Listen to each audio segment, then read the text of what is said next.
Welcome back to the channel, everybody.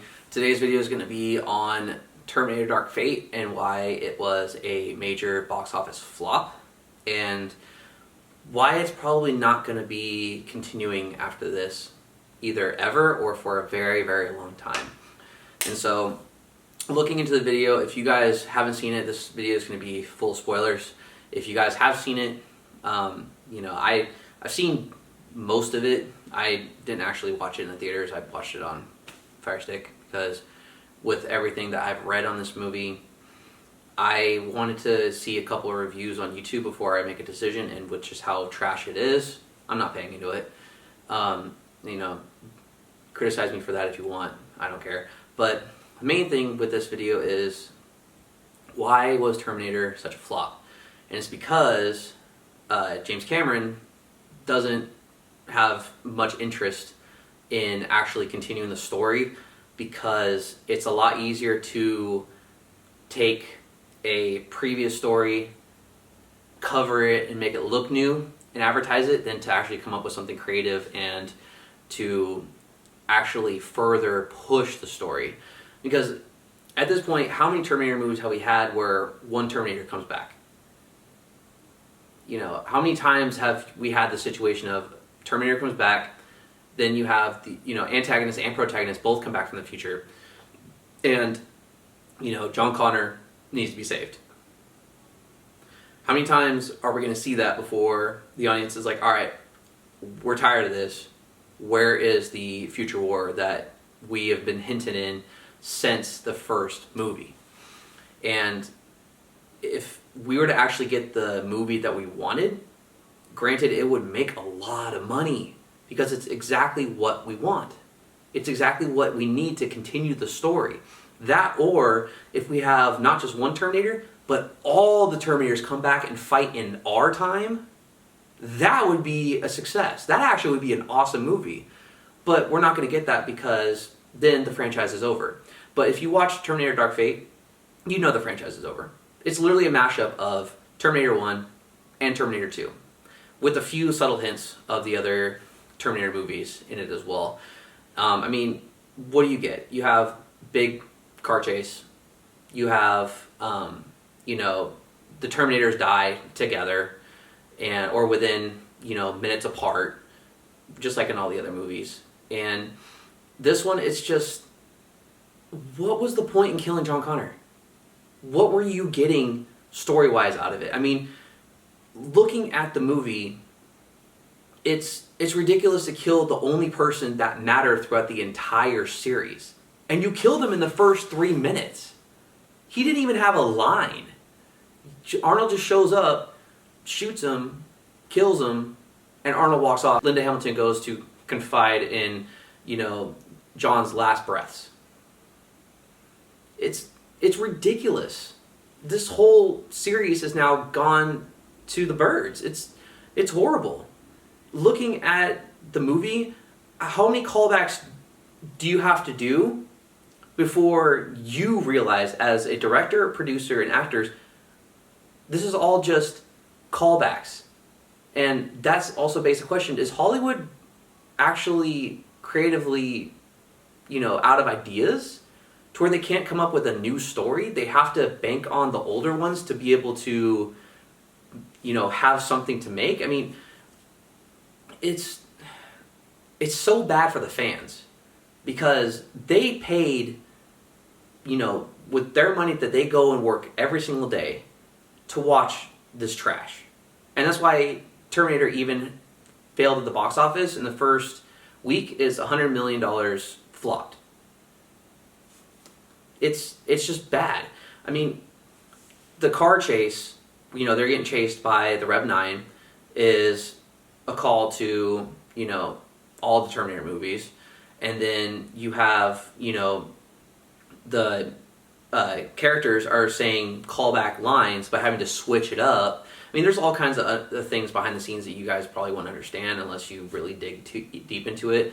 And there's certain aspects of the movies that can't be said verbatim because certain owners of the movies don't want it to be said in that way. But again, there's all kinds of stuff behind the scenes.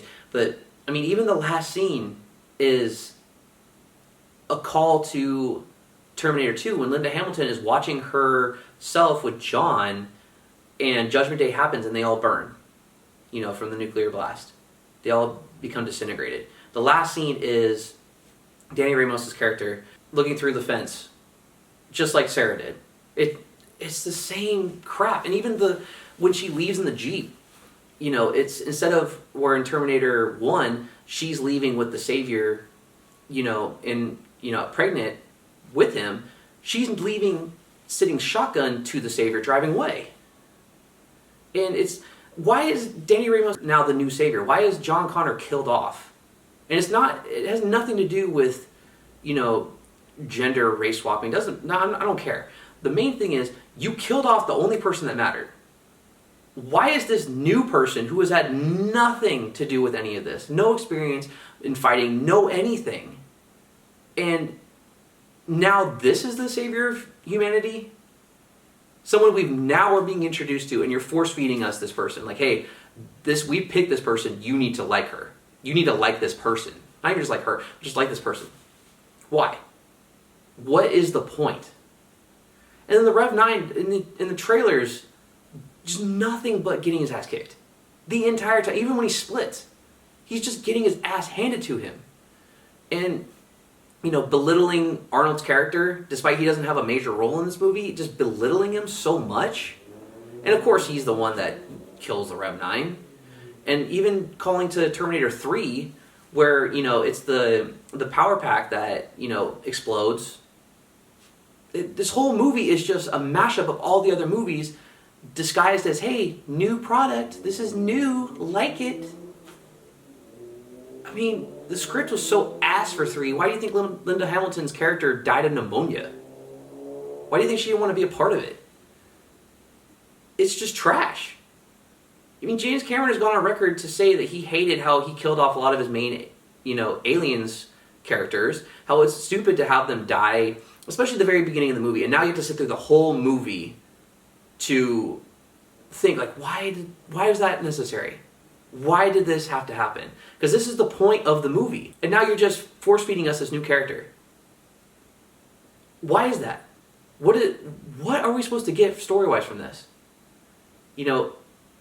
And just Linda Hamilton is great. I like her. But the whole point of this movie was to push the boundary forward with Terminator, not keep the story stagnant. Because from Terminator 2 to this is the continuation after Terminator 2. So, Genesis, Salvation, Terminator 3, none of those matter in this realm of Dark Fate. This is supposed to be a continuation of it. But problem is, you're not getting anywhere with it. You have a Terminator, especially, he comes back right where she lives. How does he know that? Dead serious. How does he know that? How does he know where she lives? I mean, going within the realm of, oh, at least we know the city is one thing, but you put him right in front of her doorstep, essentially. And I don't know, it's ridiculous. I wanted this movie to be good, but reading the leaks, seeing the trailers, and you already get the whole movie in the trailer. They unfortunately pulled the Godzilla King of the Monsters, where they just spoiled everything in the trailers. Granted, I like King of the Monsters because it does set up for the next film, which is Godzilla vs. Kong. I mean, that's a whole other story, but at least that story is pushed forward and gives meaning to what's to come. This movie was just trash from start to finish. Even the airplanes or the jet scene where Arnold is, shooting the Rev 9 and he falls off the back of the jet and out of the loading door. To me, all I was seeing was Fast and Furious 6. That's all I was seeing.